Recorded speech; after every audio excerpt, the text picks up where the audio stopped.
제가 어느 식당에 가보니까 의자가 하나 있는 것을 봤어요. 그래서 제가 물어봤더니 혼자 밥을 먹는 자리입니다 얘기를 하더라고요. 그리고 또 커피숍에를 갔더니 마찬가지예요. 거기도 혼자 앉아서 커피를 먹는 자리였습니다. 요즘에 젊은이들은 결혼도 안 합니다. 또 결혼을 해도 아이를 낳지 않습니다. 왜 이런 현상이 일어날까? 그것은 다른 게 아니라 요즘에 많이 일어나는 개인주의 때문이다 라는 얘기입니다. 그런데 하나님 나라에는 개인주의는 없습니다. 개인도 없습니다. 개인이라는 영어 individual이라는 것은 나눌 수 없다라는 라틴어에서 왔습니다. 최종 나누어도 남는 것은 개인이다, 그런 의미죠. 그런데 하나님은 처음부터 사람을 개인으로 창조하지 않았습니다. 본문 27절입니다. 하나님이 당신의 형상대로 사람을 창조하셨으니 곧 하나님의 형상대로 사람을 창조하셨다. 하나님이 그들을 남자와 여자로 창조하셨다.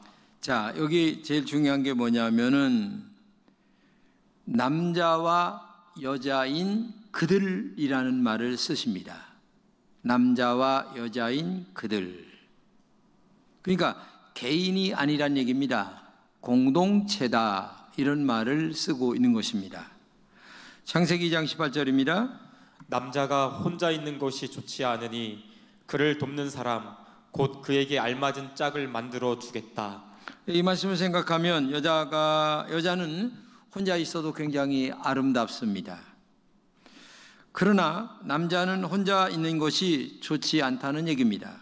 그래서 하나님은 남자를 돕는 사람으로 여자를 지어주셨습니다.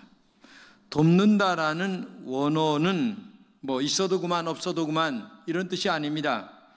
인간이 살아가는데 꼭 필요한 하나님의 도움이 필요하듯 바로 여자의 도움이 남자에게는 꼭 있어야 된다라는 뜻의 의미를 갖고 있다는 것을 여러분들이 알아야 됩니다. 하나님은 남자를 잠들게 하고 갈비뼈로 여자를 창조하셨습니다. 하나님께서 이렇게 하신 이유는 개인이 아니라 서로 의존하는 존재, 즉 공동체라고 하는 존재로 지어졌다고 하는 말입니다. 창세기 2장 23절입니다. 이제야 나타났구나. 이 사람 뼈도 나의 뼈, 살도 나의 살. 남자에게서 나왔으니 여자라고 부를 것이다. 자, 이 말씀은 가장 아름다운 성경에 나오는 사랑의 고백입니다. 이 말을 쉽게 말하면 이런 말입니다. 너는 나고 나는 너다, 이런 말이고, 또 너 없이는 나 없다, 나 없이도 너는 없다라는 사랑을 고백하는 말입니다. 남자와 여자가 의지하며 함께 살도록 지어진 존재라는 고백을 얘기하고 있는 거죠. 이 고백을 다르게 쓰면 이런 말이 아닐까 하는 생각이 없어요.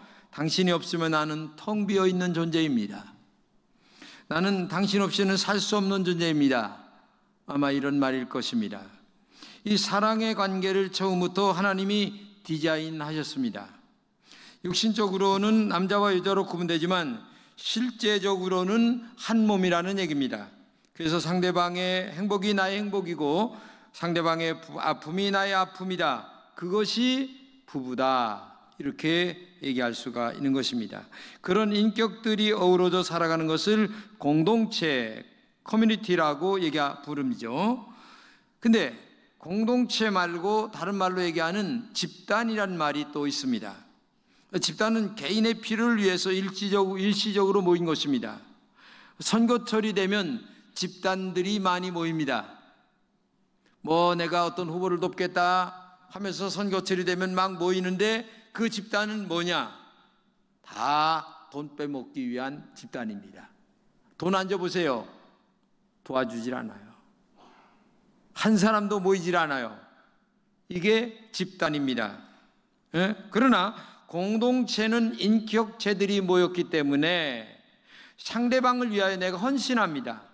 봉사합니다. 내가 좀 손해를 봐도 괜찮아요. 기뻐요, 오히려. 왜?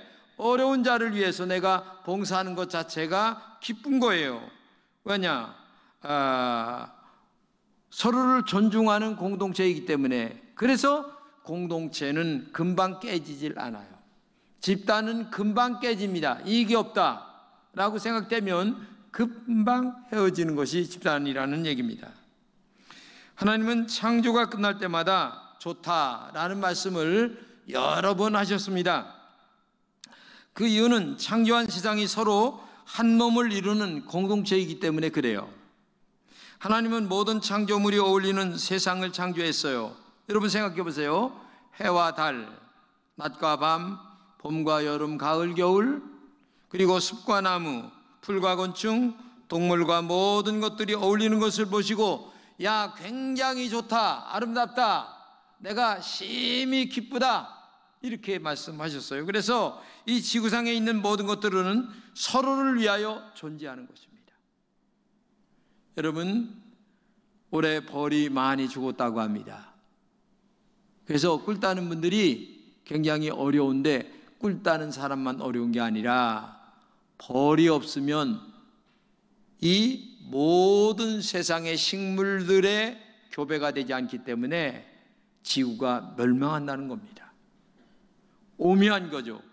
서로 도우며 살아가는 공동체의 운명으로 하나님은 이 세상을 창조하셨어요. 이걸 여러분들이 알아야 됩니다. 바로 이것이 창조주 하나님의 본성입니다. 모든 작품은 작품을 만드신 작가의 의도와 뜻이 다 들어있습니다. 하나님이 인간과 이 세상을 관계 안에서 서로 의지하고 살아가는 한 몸으로 지으셨습니다. 그 이유는 하나님이 그런 분이기 때문이죠. 사람을 창조하는 과정에서 하나님이 그렇게 창조하셨습니다. 본문 창세기 1장 26절입니다. 우리가 우리의 형상을 따라서 우리의 모양대로 사람을 만들자. 그리고 그가 바다의 고기와 공중의 새와 땅 위에 사는 온갖 들짐승과 땅 위를 기어다니는 모든 길짐승을 다스리게 하자. 예, 여기서 하나님은 우리라고 하는 말을 많이 사용하십니다. 바로 1인칭 복수 대명사죠. 왜? 나라고 하지 않고 우리라고 하셨나를 알아야 합니다. 복음서에 예수님이 우리에게 계시하신 하나님은 개인이 아니라 공동체이십니다. 그것을 삼위일체 하나님이라고 부르십니다. 성부 하나님, 성자 하나님, 그리고 성령 하나님이 일심동체가 되어 일하셨기 때문에 그렇습니다. 개인 하나님은 언제나 나라고 할 수밖에 없습니다. 하지만 삼위의 하나님은 나라고 할 수도 있지만은 우리라고라는 말을 더 많이 사용하고 계십니다. 그래서 기독교인들은 이 구절에서 삼위일체의 흔적을 우리에게 보여주고 있다고 말씀하고 있습니다. 사실 개인이란 단어는 타락 이후에 만들어진 개념입니다. 나는 다른 사람과 상관없는 독립적인 존재다라는 말입니다. 따라서 나 혼자서도 얼마든지 잘 살 수 있다는 생각은 인간이 하나님을 떠남으로 시작된 타락의 증상입니다. 인간이 선악과를 따먹고 가장 먼저 온 결과는 개인주의라는 사실을 우리가 알아야 됩니다. 창세기 3장 7절입니다. 그러자 두 사람의 눈이 밝아져서 자기들이 벗은 몸인 것을 알고 무화과 나무 잎으로 치마를 엮어서 몸을 가렸다. 자, 눈이 밝아졌다. 여기 이렇게 얘기합니다. 눈이 밝아졌다는 것은 부부 공동체에서 개인으로 분리되었다라고 하는 얘기입니다. 눈이 밝았다고 하는 말은 육적인 것을 잘 보는 눈이 발달됐다는 얘기입니다. 영의 눈은 흐려졌다는 얘기입니다. 근데 원래 에덴 동산에서의 삶은 영의 눈이 밝아져야 되거든요. 근데 이 선악과를 따먹음으로 말미암아 영의 눈은 흐려지고 육의 눈은 밝아졌어요. 그래서 이 땅에 뭐가 들어왔습니까? 죄악이 관영한 세상이 되어졌다. 그래서 눈이 밝아졌다는 것은 바로 부부 공동체에서 개인으로 분리가 됐습니다. 분리된 눈으로 서로를 보자 부끄러움이 생겼습니다. 자신의 일부라고 느꼈던 사람이 이제는 타인이 되어버린 너와 나가 되어져 버린 거죠. 눈이 밝아지자 인간은 개인주의가 되어버렸습니다. 이기적으로 변질될 것이죠. 여기서부터 죽기 아니면 살기라고 하는 싸움이 벌어지기 시작합니다. 한마디로 죽음의 전쟁이 이 창세기에서부터 에덴 동산에서는 그런 것이 없었어요. 근데 바로 이 선악과를 따먹음으로 말미암아 개인화된 인간이 바로 죽기 아니면 살기로 싸움이 시작이 되는 거죠. 한마디로 죽음의 전쟁이 시작된 겁니다. 이것이 눈이 밝아진 결과라는 얘기입니다. 눈이 밝아진 인간들에게 하나님께서 물으십니다. 마치 자식의 잘못을 다 아는 아버지가 자식을 불러놓고 야 어떻게 된 일인지를 묻는 것과 똑같아요. 다 알면서도 물어보는 거예요. 알면서도.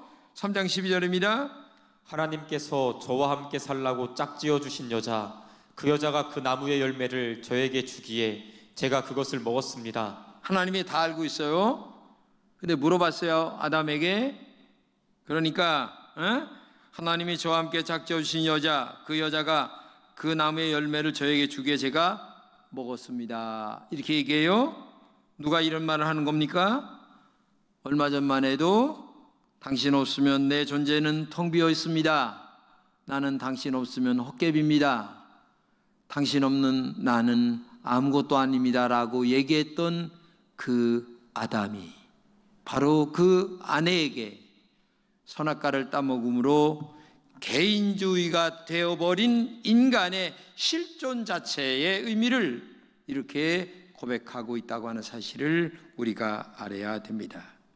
얼마나 비겁하게 책임 회피를 하고 있는 말인가를 알 수가 있죠. 이 말을 풀었으면 이렇게 된다고 저는 생각을 해요. 제가 선악과를 따먹은 것이 잘못입니다. 하지만 잘못을 따지면요, 그것은 제게 권한 이 여자가 책임이 훨씬 더 커요. 그리고 하나님에게도 책임의 일부가 있습니다. 제가 언제 여자 만들어 달라고 했습니까? 근데 괜히 여자 만들어 줘가지고서요 선악과 따먹게 해주고요 문제를 만들어서 나한테 자꾸만 묻고 계십니까? 이거 너무한 거 아닙니까, 하나님? 지금 이제 그런 시기예요. 이게 공동체에서 이 공동체가 깨짐으로 말미암아 개인화된 인간의 모습을 이렇게 얘기하고 있는 거죠. 이 말에 하나님은 너무나 어이가 없었어요. 아마 여자도 남자도 말하는 것을 듣고 배신감을 느꼈습니다. 하나님께서 여자에게 물으십니다. 창세기 3장 13절입니다. 너는 어쩌다가 이런 일을 저질렀느냐? 그러자 여자가 대답하는 말이 뱀이 저를 깨워서 먹었습니다. 또 이렇게 얘기합니다. 맞는 말처럼 들리지만 맞는 말이 아니죠. 유혹을 받았다고 해도 행동을 하는 것은 자신의 결정입니다. 유혹은 받을 수 있어요. 그러나 행동의 결정은 내가 하는 겁니다. 그렇죠? 여자도 책임을 회피하고 있다는 얘기입니다. 이게 개인주의에서 시작된 거예요. 그러니까 죄가 들음으로 말미암아 공동체의 운명이 개인화된 결과가 책임 회피 그리고 책임 전가 이런 것들로 나타나게 되는 것입니다. 여기서 태초에 하나님께서 지어놓은 아름다운 상태인 조화와 균형, 어울림과 하나됨, 서로 의지하고 사랑하는 상태가 깨지는 광경을 우리는 목격하고 있습니다. 인간에게 주어진 하나님과의 관계가 깨졌습니다. 남자와 여자를 하나로 묶어주셨던 사랑이 깨졌습니다. 인격적으로 지어져서 이어진 남자와 여자의 그 개인화된 관계로 만들어진 상태죠. 하나님과의 관계도 깨져 모든 것이 깨지는 관계입니다.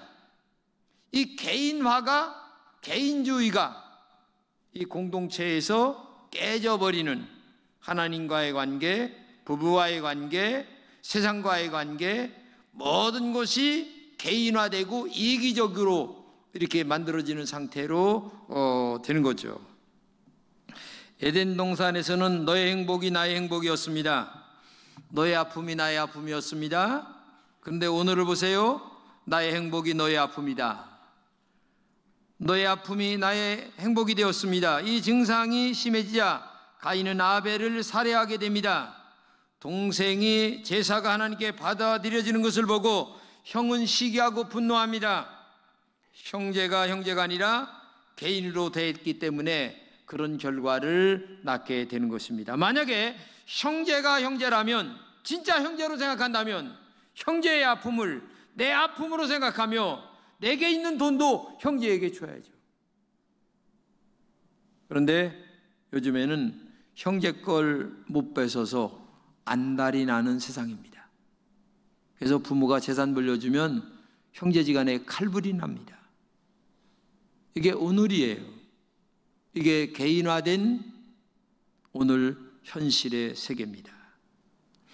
육신의 눈은 맑아졌습니다. 그러나 세상의 돈과 명예에 대한 욕심은 한이 없어요. 영의 눈이 어두워졌기 때문에 그래요. 믿음과 말씀으로 산다는 것은 알면서도 기도하지 않습니다. 말씀대로 살지 않습니다. 자기 감정을 절제할 능력이 잃었어요. 기분이 나쁘면 기분 나쁜 대로 더 폭발합니다. 내 안에 시한폭탄을 가지고 사는 사람들이 얼마나 많이 있는가를 몰라요. 이거는 저도 마찬가지입니다. 화가 날 때면 화장실에 가서 저도 모르게 막 꿍얼꿍얼댑니다. 그렇게 보면서 야, 너도 한 인간이다. 목사이기 전에 인간이구나 하는 사실을 저도 느낍니다. 그러면서 참으려고 애를 많이 쓰지만 화는 여기까지 치밀어 오를 때가 많이 있습니다. 인간이기 때문에 그렇죠.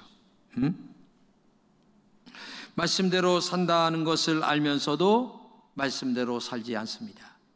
이것은 이렇게 하면 안 되는 것을 알면서도 그렇게 하지 않습니다. 오직 개인의 이익에만 빨라졌습니다. 그러나 공동체인 우리가 되는 교회와 하나님의 영광에는 눈이 멀었습니다. 이것이 눈이 밝아진 인간의 오늘의 모습이에요. 세상적으로 눈이 밝아진. 그래서 제가 다음 주에는 눈이 더 어두워졌다라는 의미로 한번 설교를 해볼까 하는 생각이 있어요. 오늘은 눈이 밝아졌다라는 말이지만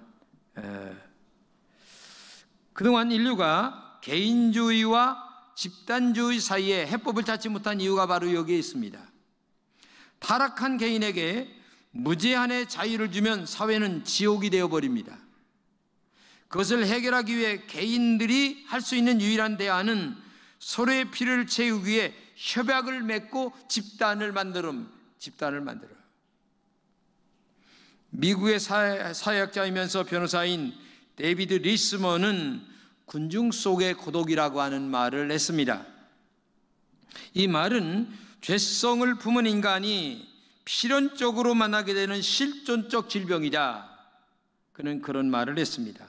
이런 외로움과 소외감은 오직 진정한 사랑과 관심과 헌신으로 연결된 공동체에서만 해결될 수가 있다. 그러니까 집단에게서는 안 된다는 겁니다. 집단은 전부 다 개인의 이익만을 위해서 존재하는 모임이에요. 근데 공동체는 상대방을 위하여 존재하는 모임이라는 얘기입니다. 근데 부부간의 문제도 이런 공동체여야만 된다는 거죠. 근데 이 공동체가 깨지면 개인화되고, 개인화된 인간은 아까 얘기한 대로 상대방에게 모든 것들을 전가시키는 그런 결과를 가져올 뿐입니다. 그래서 사회라고 하는 집단이 형성됩니다. 그래서 이것이 국가가 만들어집니다. 집단으로 사회가 형성되면 그 안에 있는 개인에게 유익이 돌아가질 않아요. 힘 있는 소수의 욕망을 채우는 것이 집단에 오용되기 때문에 그렇습니다. 그러면 다수의 개인들은 피해를 입거나 억압을 당하게 되는 것입니다. 그것이 심해지면 피해 혁명이 일어납니다. 지금까지 인류의 역사는 그 같은 악순환이 반복되어 왔습니다. 1차 대전이나 2차 대전이 모두 다 그런 것입니다. 지금 우크라이나나 러시아 전쟁을 우리가 보면서 알 수 있잖아요. 땅 빼먹게 하려고 남의 생명을 파리 목숨처럼도 여기지 않는 것이 인간입니다. 부귀남을 호시탐탐 누리고 있습니다. 이게 집단의 결과입니다. 많이 모인 사람들의 결과란 얘기입니다. 이런 개인주의에서 다시 창조의 근원인 보기에 좋은 우리인 공동체로 돌아가는 것이 질서입니다. 하나님이 보시기에 좋았다라는 서로를 위하는 공동체, 너를 위하여 내가 존재한다 라는 에덴 동산의 회복이 우리에게 있어야만 아름다운 사회 공동체가 된다는 얘기입니다. 그것은 오직 한 가지입니다. 십자가 복음으로 돌아가는 길 뿐입니다. 피 묻은 십자가 복음에 나의 영혼과 육체가 다시 뻘겋게 물들어야만 모든 것은 해결될 뿐입니다. 첫사랑의 회복입니다. 제가 오래전에 미국의 콜롬비아 신학교에 연수를 몇 달 다녀왔습니다. 근데 거기 가서 토요일 날 되면 그 가까운 거리에 여행을 합니다. 근데 거기 애틀란타에 뭐가 있냐면은 그 카터 대통령의 생가가 있고요. 아주 집이 굉장히 큽니다. 지금도 살아계시니까. 그 다음에 코카콜라 회사가 있습니다. 그래서 제가 이제 거기 애틀란타에 코카콜라 회사에 갔습니다. 근데 오늘날 같이 세계적인 회사로 키운 1등 공신인 로버트 우드러프 회장이 그렇게 키웠는데 생전에 사업 비결을 물어본 기자들에게 이렇게 얘기했습니다. 내 혈관 속에 흐르는 것은 피가 아니라 코카콜라 뿐이다. 그러면서 그는 또 이렇게 얘기합니다. 나의 꿈은 내 세대에 전 세계 사람들에게 코카콜라를 한 잔이라도 맛보게 하는 것이다 라는 말을 한 것을 벽에 걸려 있었습니다. 우리가 육의 눈이 아니라 영의 눈이 더 밝아져 하나님의 형상을 되찾아야만 이 공동체가 형성이 됩니다. 에덴 동산이 회복된다는 얘기입니다. 우리 안에 하나님 나라를 이루는 것이죠. 하나님 나라가 우리 내면에 임하면 하나님께서 주신 원래의 상태가 회복될 수가 있는 것입니다. 그것은 진정한 회개로부터 시작되는 것입니다. 하나님의 나라를 이루기 위해서 성령님이 우리에게 지금도 말씀하고 계십니다. 오직 십자가의 피 묻은 복음이 내 안에 다시 회복되는 것이 중요한 것입니다. 복음의 사람이 되는 것입니다.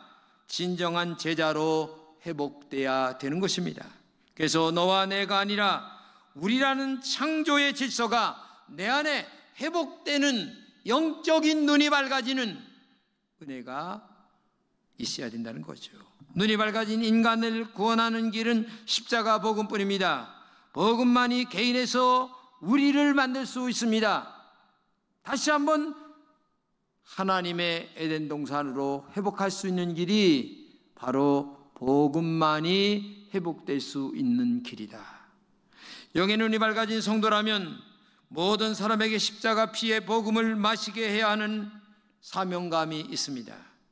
우리의 혈관 속에 십자가 보혈이 흘러야 합니다. 눈만 뜨면 흔히 보이는 교인들이 아닙니다. 인간의 이익과 손해만을 따지는 그런 존재들이 아닙니다. 어디 가면 교회가 잘 될까? 어디 가면 하나님의 영이 살아날까? 하나님의 영광이 나타날까를 생각하면서 문제 해결을 해나갈 때에도 조용하게 지혜롭게 정말 하나님께 영광을 돌리는 길을 찾는 지혜가 있어야 됩니다. 오직 예수에게 미쳐서 복음을 전하려는 작은 예수로 살아가야 합니다. 이러한 에덴의 회복이 다시 한번 여러분들에게 회복되는 은혜가 있기를 진심으로 축복합니다. 오직 복음과 천국에 대하여 영적인 눈이 더 밝아지는 오늘의 여러분의 영안이 열리는 은혜가 있기를 진심으로 축복합니다.